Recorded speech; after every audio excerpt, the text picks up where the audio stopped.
Welcome back. Now in today's live lesson we've got Dan. Dan is struggling with his striking with his irons, often hitting them fat or thin. The good news for Dan is when he hits it, it goes miles. That's beautiful. My job today is to understand why we're getting these mishits. I've already spotted one main thing. Let's find out what happens. That's one of those, it's a weird one because that one, it sounded really nice. Yeah.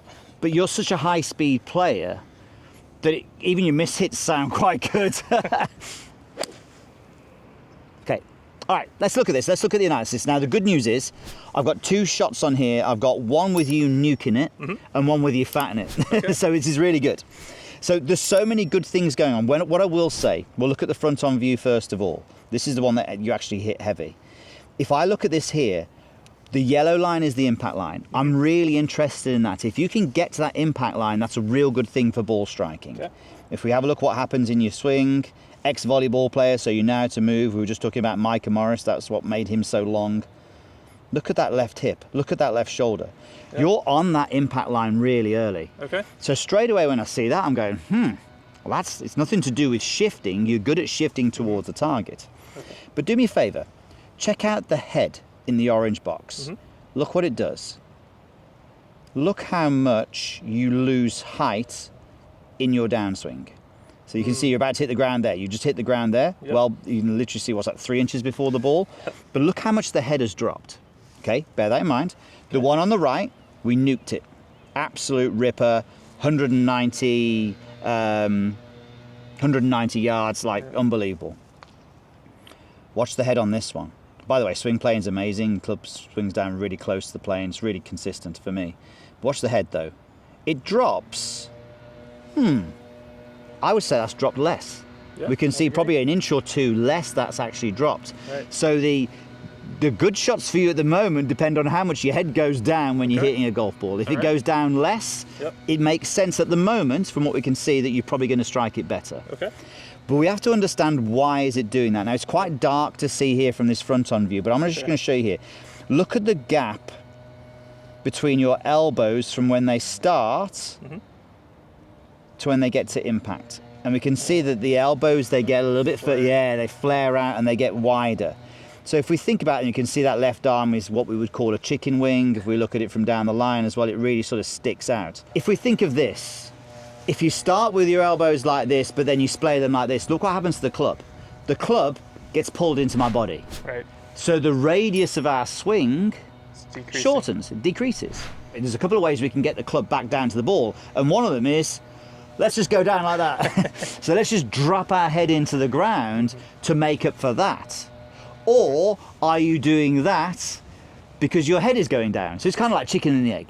I've already done a couple of little physical screens off camera. You didn't know why I was doing them, so I kind of did a 90-90. You passed that. I did a lat length test. You passed that. Okay. So it's not, it's not a physical issue, it's you. it's your golf swing. So what I need to explore with you now is, can we hit some mini shots where we are just getting the arms extended? And I'm just going to get you to literally swing through. So we're literally going to hit a shot where we short back, short through. We're making sure our body is really moving as yours is. So doing a really good job on the body movement still. But we're just going to see if we can get those arms extended. Okay. Now, if you can become good at that exercise, we call it like set to point. If we can tidy up what happens through here, that could be a big difference for you. So to make sure that we're not thinking too much on strike to start with, I'm going to tee it up for you. And anyone doing this drill for the first time, if you're someone who's chicken winging like this drill is absolutely perfect for you. So just have a few practice swings for me and just show me what that looks like, what I just said, without even hitting the ball just yet. So a real sort of mini backswing, and you can stop, beautiful, and then from there swing through and stop at this stage on the way through. Beautiful. So we almost want to be here. So it's almost like, imagine there's some branches here and a tree, and you got to chip it out the fairway. I know you're not normally missing fairways, but just in case you ever do, you're trying to hit this like low punch back onto the fairway, and you're really feeling that you're trying to squeeze those elbows together. Make sense? Yep. Okay, cool. Show me that again without hitting a shot.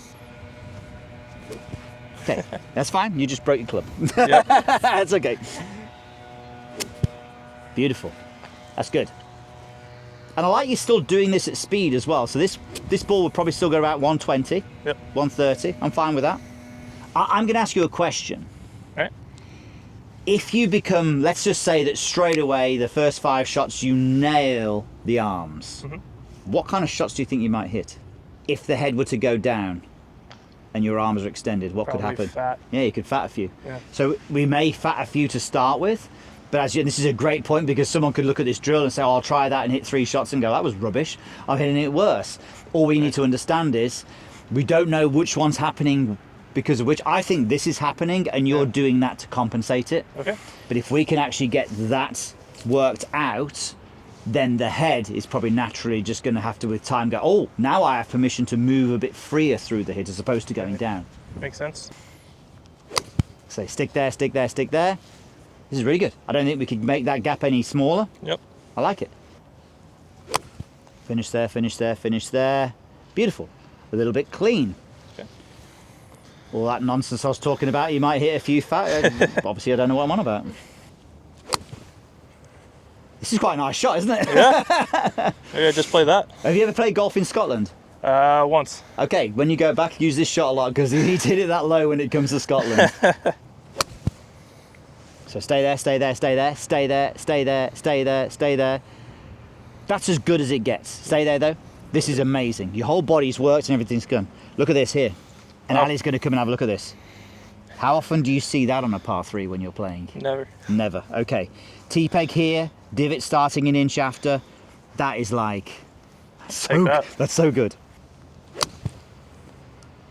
That's so good. You've hit 4 or 5 in a row, yeah? Yeah. T-peg's still there.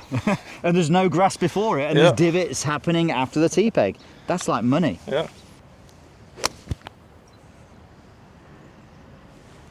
And start calling you Tommy Fleetwood soon. That noise, that's what we're Different. after. Yeah. This is the point when you're going, why the hell didn't I do this before? Exactly. Years of my life wasted. Full disclosure, this isn't 6 months later after his first lesson. We didn't stop the video and come back 6 months later. What you're about to see now is exactly what's happened from just doing that drill. This is so good. Right, watch this one. One on the left, orange box. That was the original. Look at the head, look at the head, look at the head. Goes down, down, down, down, down. Let's look at this one here. This is the set to point drill.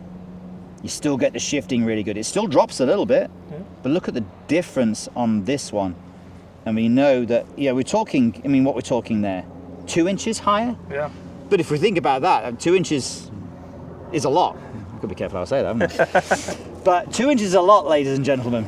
But if we look at this here, you're still up on the lead side. If we look at the legs as well, the legs are getting less divey as well. So we can see that the legs aren't diving into the ground, the head's not going down too much. And then let's just see if I can watch these on the way through. Look at the elbows there on the left, sorry, on the right compared to the ones on the left.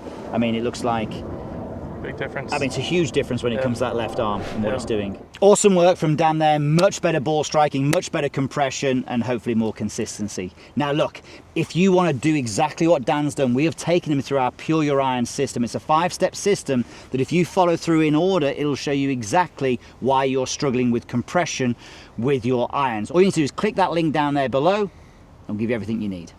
Thanks so much, and we'll see you soon.